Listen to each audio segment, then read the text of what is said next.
Hello friends, मुस्लिम education के part 2 में आपका स्वागत है। पार्ट 1 का लिंक मैं इसके साथ डाल दूंगी, जिसमें हमने प्राइमरी एजुकेशन को देख लिया है। अब हम सेकेंडरी एजुकेशन के कुछ हिस्सों को देख रहे हैं। थोड़ा हायर एजुकेशन, थोड़ा उसमें भी हमने डिस्कस किया है। तो हायर एजुकेशन का कुछ पार्ट जो रह गया था उसे हम देखेंगे। हायर एजुकेशन में हम अब देखेंगे मेथड्स ऑफ टीचिंग। ठीक है, ये कहाँ होता था इसका सेंटर? हायर एजुकेशन का मदरसा। तो methods of teaching, higher education में जो मेथड था टीचिंग का वो मुख्यतः ओरल था, मौखिक रूप से पढ़ाई होती थी। और टीचर्स जो थे ना, वो लेक्चर मेथड का प्रयोग करते थे, व्याख्यान देते थे और छात्र उसको सुनते थे। तो लेक्चर मेथड का प्रयोग होता था। और क्या था कि छात्रों को सेल्फ स्टडी पर जोर दिया जाता था। ठीक है, सेल्फ स्टडी। और उनको जो प्रॉब्लम होता था वो शिक्षक उनको सॉल्व करते थे। क्योंकि ये सीनियर होते थे तो उनको सेल्फ स्टडी के द्वारा पढ़ना होता था, और जब प्रॉब्लम होती थी तो छात्र शिक्षक से मदद लेते थे। फिर क्या है, मॉनिटोरियल सिस्टम था। वहां मॉनिटोरियल सिस्टम में बहुत क्वेश्चंस आते हैं। ठीक है, ये मुस्लिम एजुकेशन की विशेषता थी कि मॉनिटोरियल सिस्टम ऑफ एजुकेशन। इसमें क्या होता था कि जब टीचर किसी वजह से नहीं आ पाते थे या अनुपस्थित रहते थे, तो सीनियर कक्षा के बच्चे आकर जूनियर क्लासेस लेते थे, या अपने ही क्लास का तेज बच्चा क्लास को हैंडल करता था, पढ़ाता था शिक्षक के एब्सेंस में। तो इसे हम मॉनिटोरियल सिस्टम, जिसमें सीनियर बच्चे आके क्लास लेते थे, वो भी छात्र ही होते थे। जब छात्र ही आकर क्लास लेते थे सीनियर क्लास के, या अपनी ही क्लास का अच्छा बच्चा क्लास को संभालता था, तो उसे हम मॉनिटोरियल सिस्टम कहते हैं। उसके बाद शिक्षण की विधि थी इंडक्टिव और deductive. Inductive and deductive method से पढ़ाई होती थी। अब हम एक एक करके दोनों को समझेंगे। इंडक्टिव था आगमन विधि, ये आपके दूसरे विषय में भी काम आएगा, आगमन और निगमन। ये फर्स्ट पेपर में भी इससे क्वेश्चन आता है, जनरल पेपर में। तो आगमन विधि में क्या होता है कि हम इसको इस तरह से समझें, एक रूल कहते हैं। मतलब पहले एग्जाम्पल्स देते हैं, फिर रूल बताते हैं। तो सपोज कि किसी भी केस, किसी चीज को स्टडी करना है, तो उसका हम एक एक एग्जाम्पल को देखते हैं। उसके बाद फिर हम उसके नियम को, उसका नियम बनाते हैं। बहुत सारा केस में सेम देखकर फिर एक नियम बन जाता है। जैसे अभी हम एक उदाहरण लेते हैं कि प्लैनेट्स, 9 प्लैनेट्स हैं जो कि सन के अराउंड घूमते हैं, सन के चारों ओर घूमते हैं। तो हम एक एक करके देखेंगे तो Earth moves around the sun, Mars moves around the sun, Mercury moves around the sun, Jupiter moves around the sun. इस तरह से 9 प्लैनेट को हमने देखा। तो ये एक एक एग्जाम्पल में होने से हमने क्या किया, प्लैनेट्स 9 है तो हमने एक रूल बना दिया कि all planets move around the sun. तो ये क्या हुआ कि हम एक एक को देखकर ये रूल बना दिया। तो इसे हम इंडक्टिव मेथड कहते हैं, अराउंड द सन। तो इसमें एक एक केस को स्टडी करते हैं, उसके बाद उसको जनरलाइज करते हैं। तो इसे हम इस तरह से भी लिख सकते हैं, एक रूल या particular to general, particular to general. ठीक है, बहुत नीचे जाने से दिखेगा नहीं, इसलिए बस है पर्टिकुलर टू जनरल याद रखेंगे। 2 चीज याद रखेंगे, एक रूल और पर्टिकुलर टू जनरल। एक रूल लिखने से भी आपको याद रहेगा, समझ में आ जाएगा कि पहले एग्जाम्पल फिर रूल बनता है। और डिडक्टिव ठीक इसका उल्टा होता है, निगमन। इसमें क्या होता है कि पहले हम रूल बता देते हैं और ये उसके बाद हम ये एक एक केस पे उसको अप्लाई करते हैं। तो ये छोटे बच्चों को पढ़ाने के लिए अच्छा है। और इंडक्टिव जो है वो बड़े बच्चों के लिए अच्छा है ना, सीनियर लोगों को, क्योंकि वो हाँ अपना दिमाग अप्लाई करते हैं केस को स्टडी करके। यहाँ पर बच्चों को एक रूल बता दिया गया, वो उसी रूल को हर जगह हर केस में अप्लाई करते हैं। तो इसको हम इस तरह से लिख सकते हैं, पहले रूल फिर एग्जाम्पल। तो रूल 1, ठीक है। रूल 1 को हम और भी कर सकते हैं, जस्ट जनरल टू पार्टिकुलर। पहले जनरल रूल बनाया, फिर एक एक केस में इसको स्टडी किया। तो इसको अगर हम इसी उदाहरण में देखें प्लैनेट्स वाले में, तो पहले रूल क्या बन जाएगा कि all planets move around the sun, all planets move around the sun.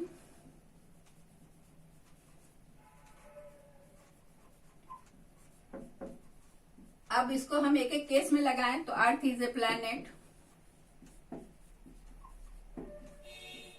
तो कंक्लूजन क्या होगा? Earth will move around the sun,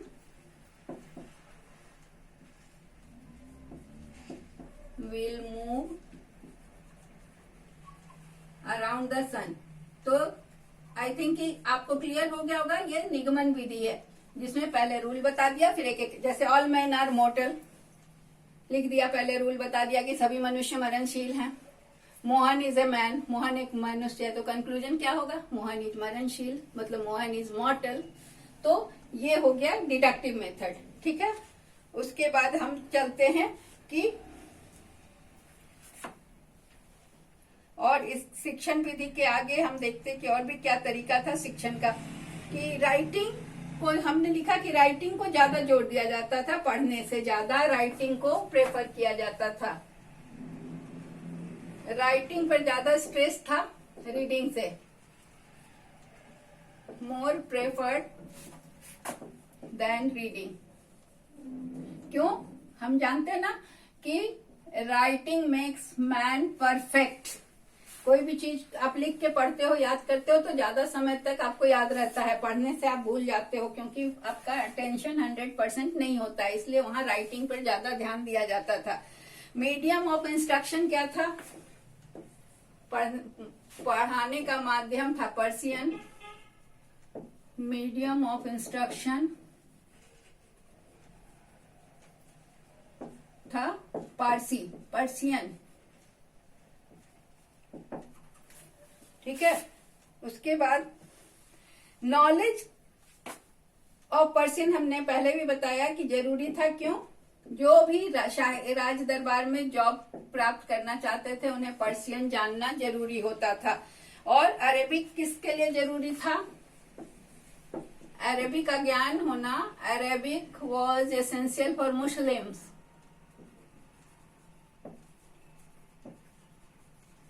her Muslim को अरेबिक पढ़ना जरूरी था। फिर एक उदारता थी मुस्लिम एजुकेशन में कि हिंदूज को अलाउ किया हुआ था कि वो अपने रिलीजियस बुक पढ़ सकते थे, अपने धार्मिक पुस्तकों को पढ़ सकते थे।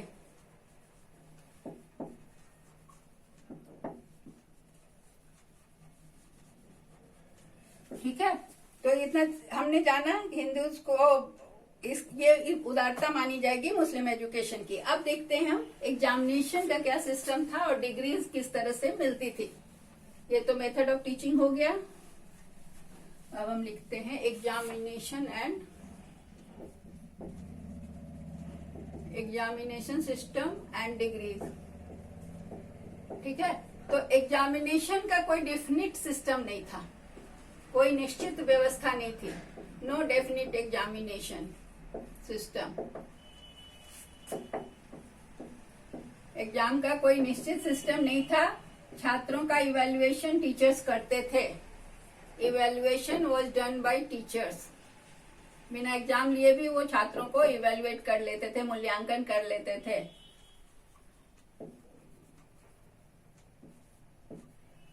Bye teachers. फिर क्या था कि सबको डिग्री नहीं मिलती थी, कि जितने लोग एडमिट हुए सारे सबको डिग्री कन्फर्म किया गया। डिग्री सबको नहीं, degree are not conferred to all.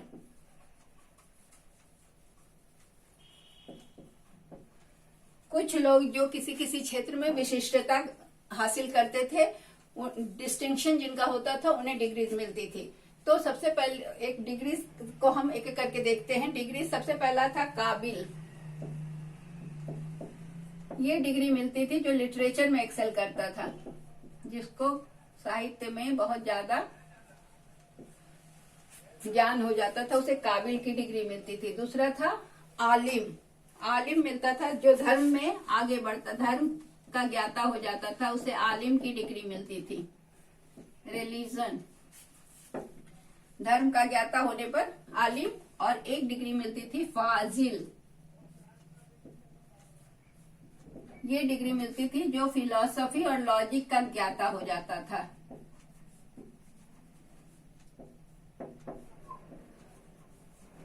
Philosophy और लॉजिक के ज्ञाता को फाजिल, रिलीजन धर्म के ज्ञाता को आलिम और लिटरेचर के ज्ञाता को काबिल की डिग्री मिलती थी। और डिग्री ऐसे नहीं मिलती थी कि पास किया आपको डिग्री मिल गई जाओ घर, ऐसा नहीं, एक समारोह होता था। जैसे कॉन्वोकेशन होता है अभी के समय में ना, उस समय भी कॉन्वोकेशन की तरह एक समारोह होता था और उसमें डिग्री प्रदान की जाती थी।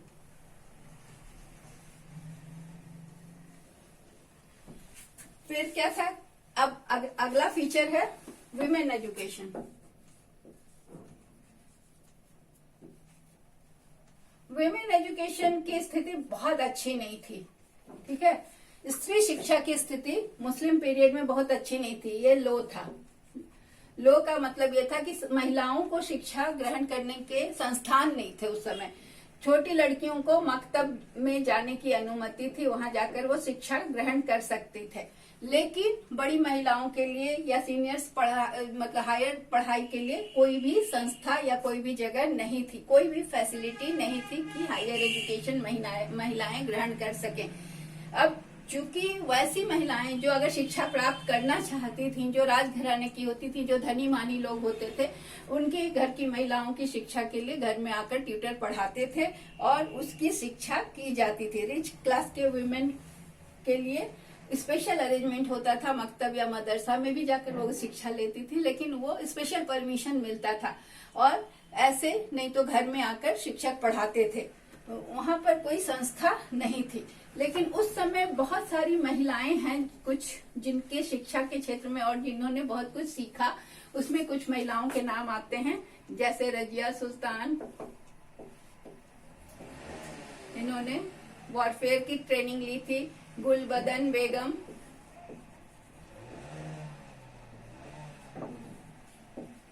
जिन्होंने हुमायूंनामा लिखा था।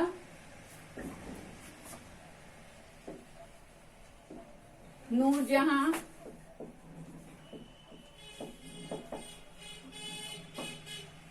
चांद सुल्तान,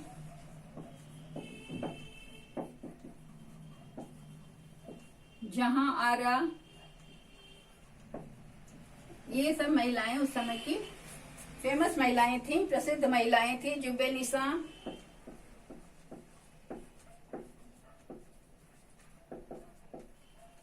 ये सब नाम कुछ आते हैं महिलाओं के जो कि उस समय फेमस थी। अब मालवा का जब एक मालवा का शासक था गियासुद्दीन तुगलक, मालवा का रूलर गियासुद्दीन तुगलक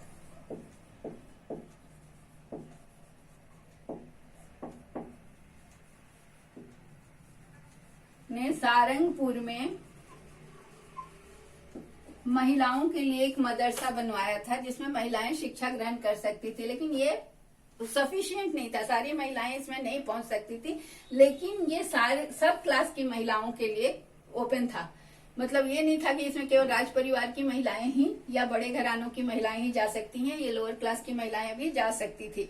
फिर भी महिलाओं की शिक्षा की अवस्था जो थी वहां बहुत अच्छी नहीं थी, पुअर कंडीशन में महिला शिक्षा था, ठीक है। तो मुस्लिम, फिर अब हम देखते हैं वोकेशनल एजुकेशन, व्यवसायिक शिक्षा।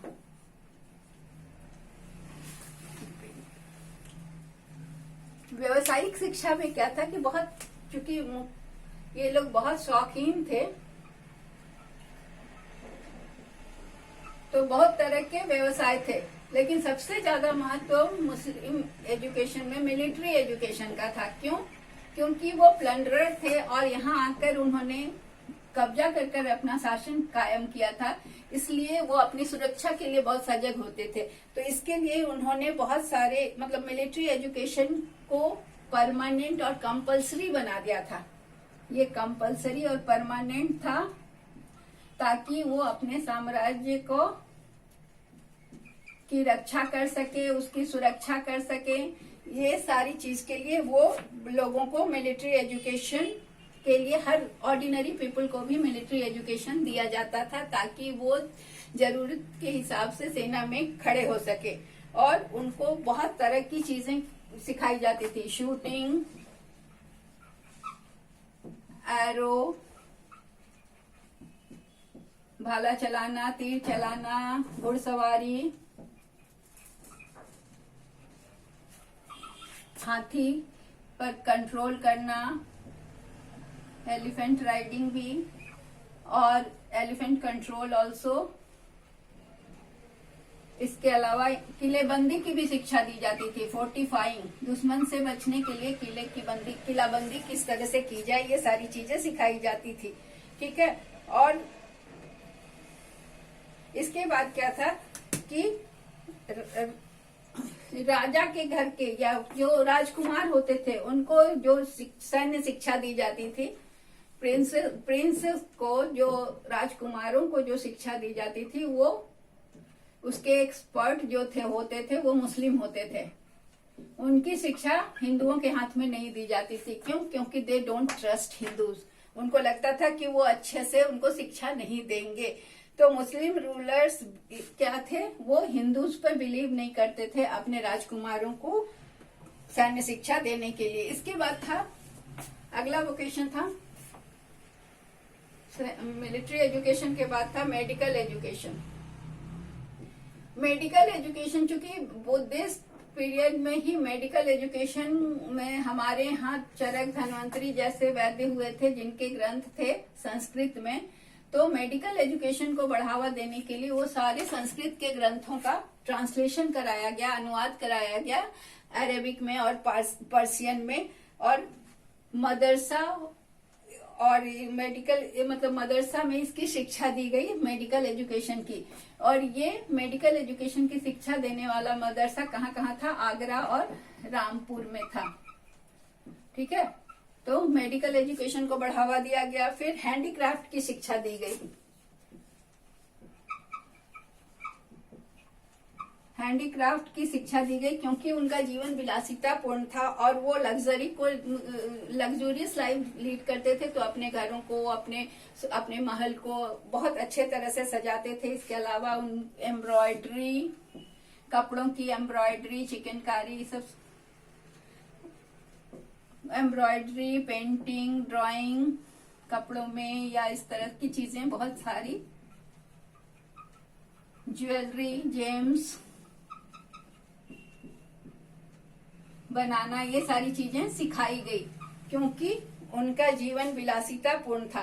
और लकड़ी के सामान, हाथी दांत के सामान, एलिफेंट टस्क, हाथी दांत का सामान, ये सब बनाकर अपने महल को सजाना और महंगी महंगी चीजों को एकत्रित करना, ये उनके जीवन का था। इसके अलावा सिल्क, मलमल का निर्माण, ये सारी चीजें वहां पर हैंडीक्राफ्ट के रूप में सिखाई जाती थी। वहां पर बहुत सारे वर्कशॉप होते थे। वर्कशॉप में बच्चों को, लड़कों को सिखाया जाता था, ये सारे कार्य सिखाए जाते थे, इसकी ट्रेनिंग दी जाती थी। और उसके बाद है कि फाइन आर्ट का एजुकेशन, चित्रकला, गाना, डांस, फाइन आर्ट भी एक वोकेशन था जिसमें कि डांस, म्यूजिक,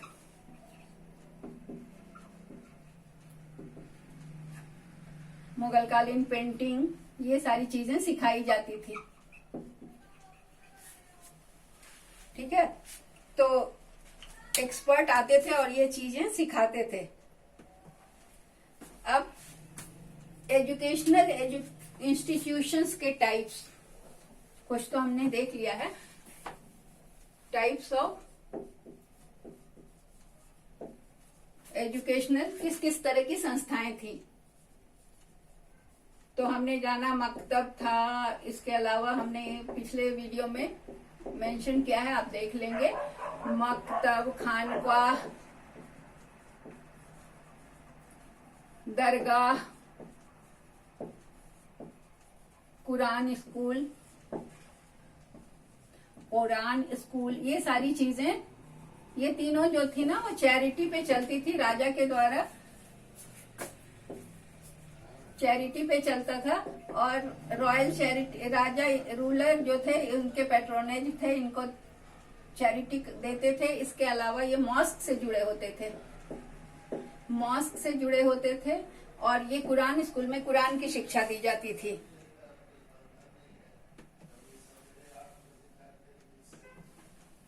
पर्शियन स्कूल में पर्शियन की, फिर ये तो हुआ, उसके बाद था पर्शियन स्कूल। पर्शियन स्कूल में क्या है, पर्शियन की शिक्षा दी जाती थी। यहाँ से जो ट्रेंड होके पर्शियन स्कूल से जो पढ़ के बच्चे निकलते थे उनको शाही नौकरी मिलती थी, रॉयल जॉब मिलता था, ठीक है। और उसके बाद इन्हें पर्शियन स्कूल में इन्हें पढ़ना होता था सादी और हाफिज, पोएट्रीज ऑफ सादी एंड हाफिज की कविताएं पढ़नी पड़ती थी। इसके अलावा इन्हें मुस्लिम कल्चर का ज्ञान भी प्राप्त करना होता था। पर्शियन स्कूल में मुस्लिम कल्चर की शिक्षा दी जाती थी, ठीक है। फिर था पर्शियन कुरान स्कूल, इसको मिटाते हैं। तीसरा था पर्शियन कुरान स्कूल।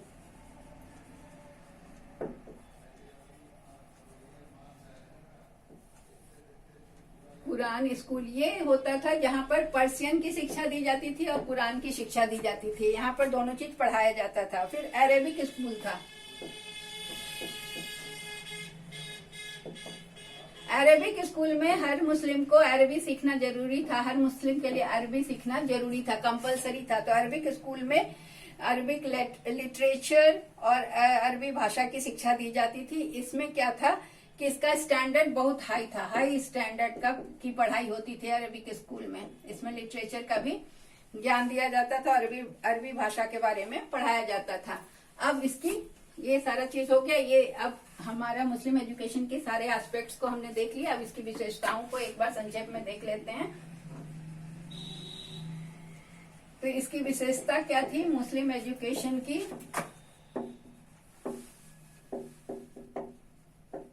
पहला था कि प्रैक्टिकल एजुकेशन,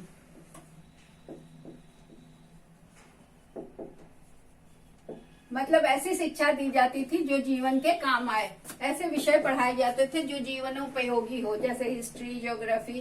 क्योंकि वो रीबर्थ पर विश्वास नहीं करते थे, तो इस जन्म के लिए, इसी जीवन के लिए जो चीजें जरूरी होती थी उसी की शिक्षा दी जाती थी, ठीक है। तो उसके लिए उन्हें लाइफ के लिए प्रिपेयर करना होता था। ऐसी चीजें पढ़ाई जाती थी जो इस जीवन के लिए उनको तैयार करे। रीबर्थ नहीं होता है, पुनर्जन्म नहीं होता, इसलिए अगले जन्म के लिए कर्म करने की इसमें शिक्षा नहीं दी जाती थी, ठीक है। दूसरा था, इसकी खासियत दूसरी थी कि ये एजुकेशन फ्री था।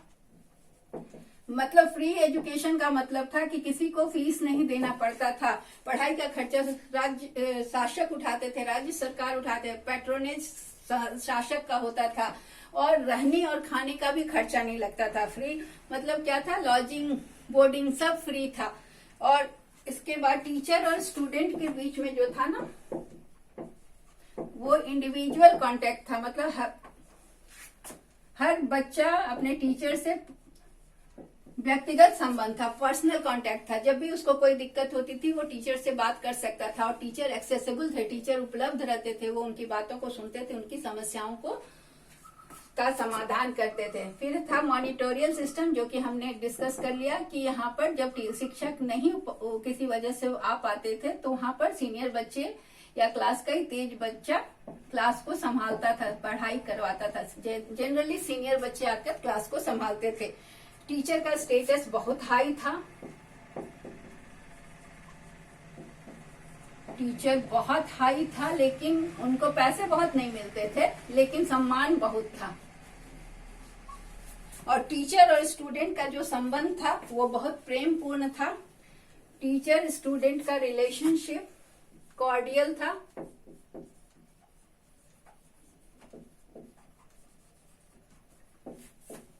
रिलेशन जो था बहुत सौहार्दपूर्ण था।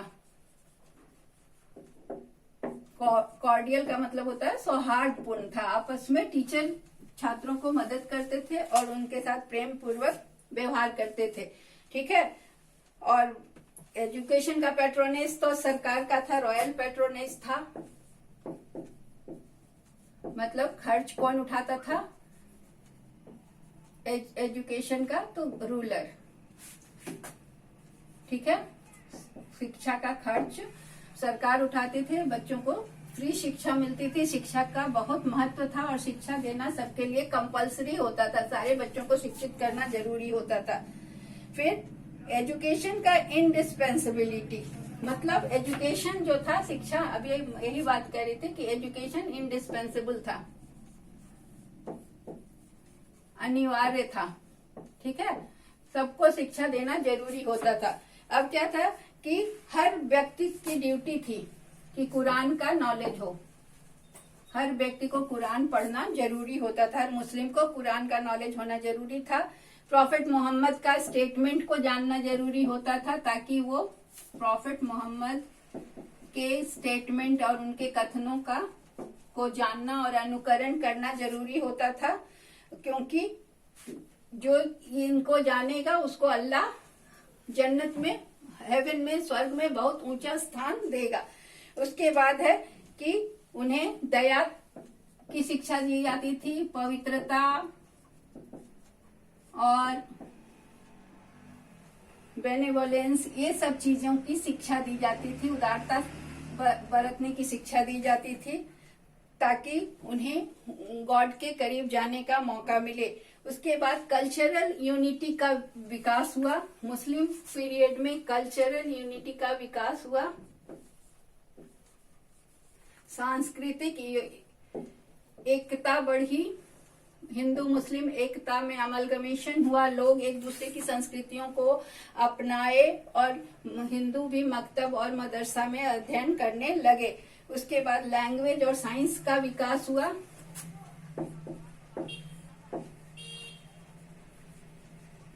लैंग्वेज और साइंस, मेडिकल साइंस का विकास हुआ, पर्शियन, अरबिक, ये सारी भाषाओं का विकास हुआ। इसके बाद क्या था कि रिलीजियस और सेकुलर एजुकेशन दोनों की व्यवस्था की गई।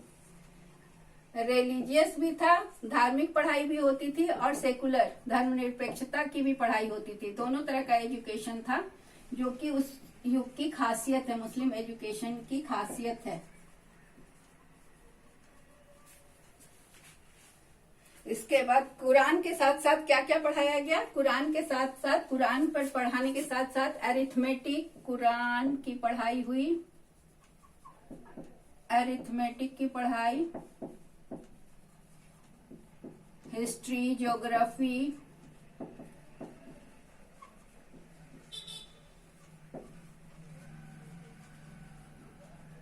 के साथ साथ फिलोसफी, लॉजिक, ये सारी चीजों की पढ़ाई हुई। राइटिंग पे जोर दिया गया, ग्रामर पे जोर दिया गया, शुद्ध उच्चारण, शुद्ध लिखने पर जोर दिया गया। ये सारी चीजें मुस्लिम एजुकेशन की विशेषता थी। अब हम इसके कुछ डिमेरिट्स को देख लेते हैं। मुस्लिम एजुकेशन का डिमेरिट्स, पहला था कि विमेन एजुकेशन का नेग्लेक्ट किया इसमें महिलाओं को समुचित शिक्षा की व्यवस्था नहीं थी। नेग्लेक्ट ऑफ विमेन एजुकेशन, ठीक है। दूसरा था इसमें कि वर्नाकुलर्स, लोकल लैंग्वेज का नेग्लेक्ट हुआ, नेग्लेक्ट ऑफ वर्नाकुलर्स, लोकल लैंग्वेज का नेग्लेक्ट हुआ। तीसरा था कि इसकी व्यापकता नहीं थी, सार्वभौमिकता नहीं थी, सर्व जगह के लिए नहीं था। लैक ऑफ यूनिवर्सलिटी, ये एजुकेशन पूरे देश में नहीं लागू किया गया, तो इसका ये सर्वव्यापक नहीं था। कुछ ही जगहों पर मदरसा और मकतब स्थित थे, और यहाँ पर सीवियर कॉर्पोरल पनिशमेंट, शारीरिक दंड की जो व्यवस्था थी उसकी बहुत आलोचना की जाती है, क्योंकि आज तो ये बिल्कुल ही बैन है।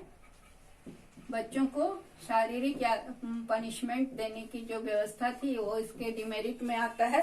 फिर क्या है कि स्टूडेंट्स को लग्जरी से लव, स्टूडेंट चूंकि रीबर्थ नहीं होता है, सब कुछ इसी जीवन में अवेल करना है, तो ये विलासिता की ओर उन्मुख किया छात्रों को, जो कि उससे क्या हुआ कि पढ़ाई में बाधा पड़ी। फिर नॉलेज जो था ये बुकिश था, किताबी व्यवहारिक ज्ञान नहीं था, बुकिश नॉलेज था।